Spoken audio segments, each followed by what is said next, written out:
بسم اللہ الرحمن الرحیم۔ حضرت صلی اللہ علیہ وآلہ وسلم پر وحی کا ابتدائی دور اچھے سچے پاکیزہ خوابوں سے شروع ہوا۔ آپ خواب میں جو کچھ دیکھتے وہ صبح کی روشنی کی طرح صحیح اور سچا ثابت ہوتا۔ پھر من جانب قدرت آپ تنہائی پسند ہو گئے اور آپ صلی اللہ علیہ وآلہ وسلم نے غار حرا میں خلوت نشینی اختیار فرمائی اور کئی دن اور رات وہاں مسلسل عبادت اور یاد الہی و فکر میں مشغول رہے، جب تک گھر آنے کو دل نہ چاہتا۔ توشہ ہمراہ لیے ہوئے وہاں رہتے۔ توشہ ختم ہونے پر ہی اہلیہ محترمہ حضرت خدیجہ رضی اللہ تعالی عنہا کے پاس تشریف لاتے اور کچھ توشہ ہمراہ لے کر پھر واپس جا کر خلوت گزین ہو جاتے۔ یہی طریقہ جاری رہا یہاں تک کہ آپ پر حق منکشف ہو گیا اور آپ غار حرا ہی میں قیام پذیر تھے کہ اچانک حضرت جبرائیل علیہ السلام آپ کے پاس حاضر ہوئے اور کہنے لگے کہ اے محمد پڑھو۔ آپ فرماتے ہیں کہ میں نے کہا میں پڑھنا نہیں جانتا۔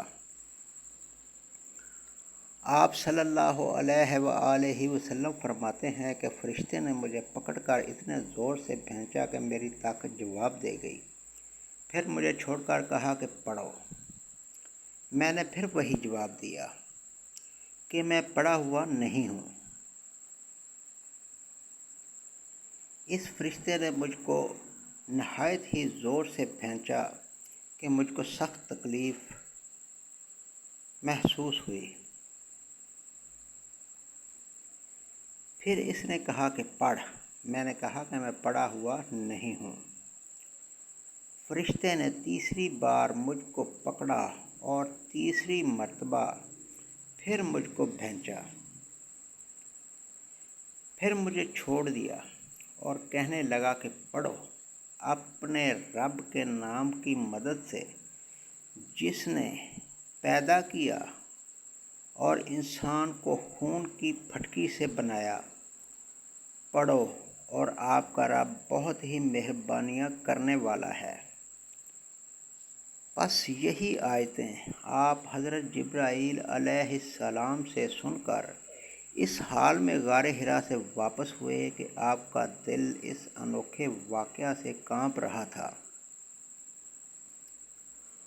آپ حضرت خدیجہ رضی اللہ تعالی عنہا کے ہاں تشریف لائے اور فرمایا کہ مجھے کمبل اڑا دو، مجھے کمبل اڑا دو۔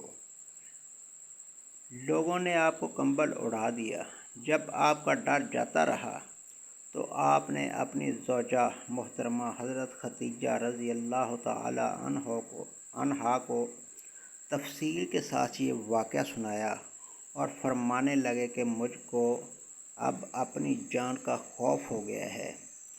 آپ کی اہلیہ محترمہ حضرت خدیجہ رضی اللہ تعالی عنہا نے آپ کی ڈھارس بندھائی اور کہا کہ آپ کا خیال صحیح نہیں ہے۔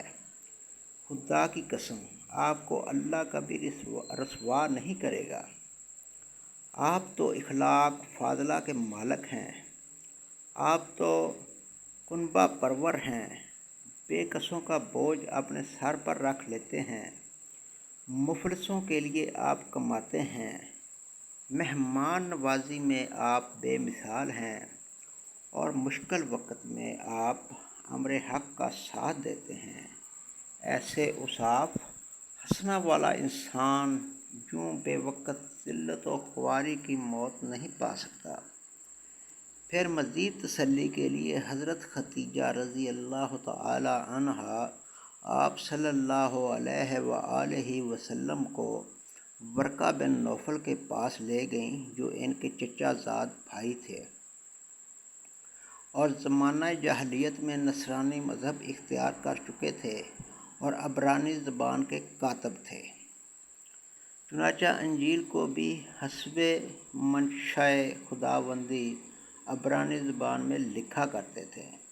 انجیل سریانی زبان میں نازل ہوئی تھی، پھر اس کا ترجمہ عبرانی زبان میں ہوا۔ ورقہ اسی کو لکھتے تھے۔ وہ بہت بوڑھے ہو گئے تھے، یہاں تک کہ ان کی بینائی بھی رخصت ہو چکی تھی۔ حضرت ختیجہ رضی اللہ تعالی عنہا نے ان کے سامنے آپ صلی اللہ علیہ وآلہ وسلم کے حالات بیان کیے اور کہا کہ اے چچا زاد بھائی، اپنے بھتیجے محمد صلی اللہ علیہ وآلہ وسلم کی زبانی ذرا ان کی کیفیت سن لیجئے۔ وہ بولے کہ بھتیجے، آپ نے جو کچھ دیکھا ہے اس کی تفصیل سناؤ۔ چنانچہ آپ صلی اللہ علیہ وآلہ وسلم نے از اول تا آخر پورا واقعہ سنایا، جسے سن کر ورقہ بے اختیار ہو کر بول اٹھے کہ یہ تو وہی ناموس معزز رازدان فرشتہ ہے جسے اللہ نے حضرت موسیٰ علیہ السلام پر وحی دے کر بھیجا تھا۔ کاش میں آپ کے اس عہد نبوت کے شروع ہونے پر جوان عمر ہوتا، کاش میں اس وقت تک زندہ رہتا جب کہ آپ کی قوم آپ کو اس شہر سے نکال دے گی۔ رسول کریم صلی اللہ علیہ وآلہ وسلم نے یہ سن کر تعجب سے پوچھا کہ کیا وہ لوگ مجھ کو نکال دیں گے، حالانکہ میں تو ان میں صادق و امین و مقبول ہوں؟